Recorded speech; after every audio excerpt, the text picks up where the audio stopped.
नमस्कार साथियों, क्लास 12 के पॉलिटिकल साइंस की कक्षा में स्वागत है।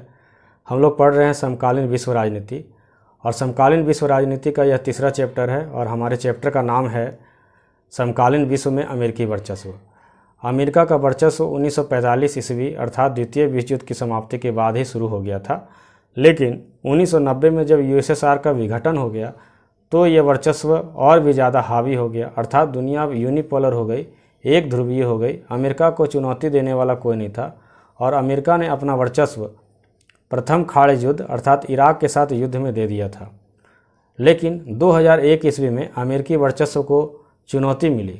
अरब देश के 19 आतंकवादियों ने अमेरिका में 4 विमानों के टेकअप होने के साथ ही अर्थात उड़ान भरने के साथ ही इसे अपने कब्जे में कर लिया, हाईजैक कर लिया और अमेरिका के 4 विभिन्न मुख्यालयों में, भवनों में आक्रमण करने की योजना बनाई, जिसमें 3 में वो सफल हुए। 2 विमान उन्होंने वर्ल्ड ट्रेड सेंटर के 2 छोर, उत्तरी छोर और दक्षिणी छोर से किया। विमान को सीधा बिल्डिंग में टकरा दिया। एक विमान को पेंटागन अर्थात अमेरिका का रक्षा मुख्यालय से टकरा दिया और एक विमान अमेरिकी कांग्रेस से टकराने की योजना थी जो असफल रही और वो विमान खेत में गिर गया। इस प्रकार अमेरिका पर सबसे बड़ी आतंकवादी हमला हुआ।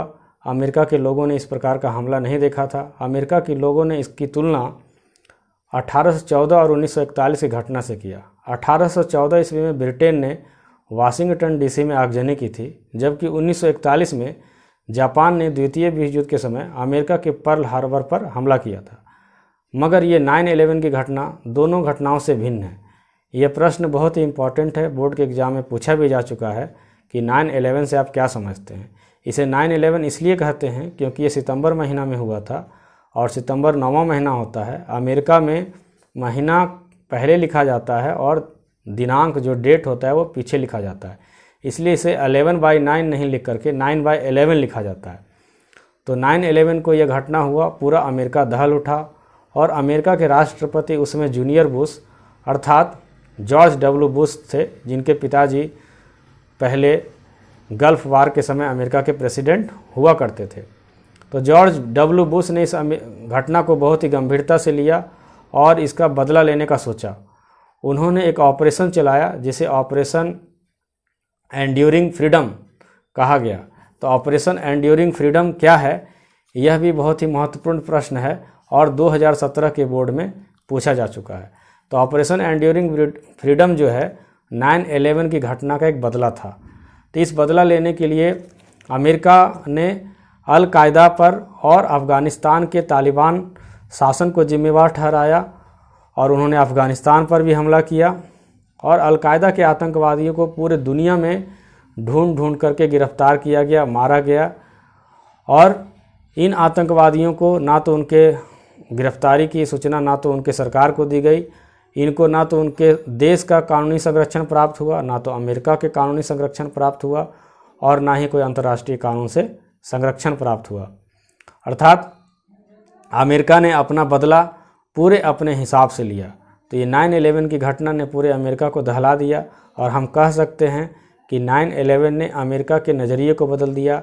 आतंकवाद के प्रति पहले अमेरिका उतना गंभीर नहीं हुआ करता था, जबकि भारत पर बार बार आतंकवादी हमले होते थे और भारत पूरी दुनिया को आगाह करते रहता था। लेकिन 9/11 के बाद अमेरिका और अमेरिका के सहयोगी जो देश थे उनका नज़रिया आतंकवाद की तरफ बदल गया और इस घटना ने ऑपरेशन एंड्यूरिंग फ्रीडम से अल कायदा और तालिबान शासन की सफाई का काम अमेरिका ने शुरू किया। तो 9/11 की घटना क्या है और ऑपरेशन एंड्यूरिंग फ्रीडम क्या है, मुझे पूरी उम्मीद है कि आपको समझ में आ गया होगा। एक और घटना पढ़ते हैं कि इराक पर अमेरिका ने फिर क्यों हमला किया। इराक पर एक हमला अमेरिका ने 1990 ईस्वी में किया था, मगर दूसरा हमला 19 मार्च 2003 को किया। 19 मार्च 2003 को अमेरिका ने हमला किया 40 देशों की सेनाओं के साथ और इस 40 देशों की जो सैनिक गठबंधन था, इनका नाम दिया गया आकांक्षियों के महाजोट। इंग्लिश में इसे कहेंगे कोलेशन ऑफ विलिंग्स।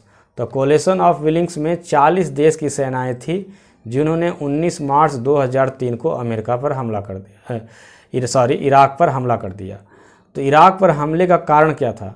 इराक पर हमले का कारण अमेरिका ने बताया कि इराक मास डिस्ट्रक्शन वाले वेपन्स बना रहे हैं, अर्थात सामूहिक नरसंहार वाले, सामूहिक संहार वाले हथियार बना रहे हैं। तो उनके पास सामूहिक संहार वाले हथियार हैं, मास डिस्ट्रक्टिव वेपन्स हैं, और रासायनिक हथियार होने की भी उन्होंने शंका जताई और इराक पर हमला कर दिया। इस हमले में 40 देशों ने भाग लिया और इस हमले को यूनाइटेड नेशन ने भी सैंक्शन नहीं किया, यूनाइटेड नेशन ने भी इसकी मंजूरी नहीं दी। लेकिन अमेरिका यूनाइटेड नेशन को नज़रअंदाज करते हुए इराक पर हमला कर दिया और इस हमले के बाद कोई प्रमाण नहीं मिला कि इराक के पास मास डिस्ट्रक्टिव वेपन्स थे या फिर रासायनिक हथियार था। लेकिन अमेरिका का उद्देश्य कुछ और ही था। अमेरिका का उद्देश्य था इराक के तेल कुओं पर कब्जा करना और इराक पर अपने मनपसंद सरकार को बनाना। तो इस प्रकार अमेरिका ने 19 मार्च 2003 को हमला किया और वहाँ पर जो इराक सरकार थी, सद्दाम हुसैन की सरकार थी, उसे हटा भी दिया।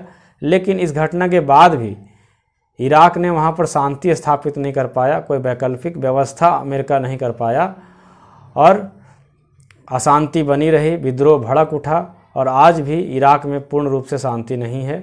लेकिन अमेरिका ने अपना काम कर लिया था, अपना वर्चस्व दिखा दिया था।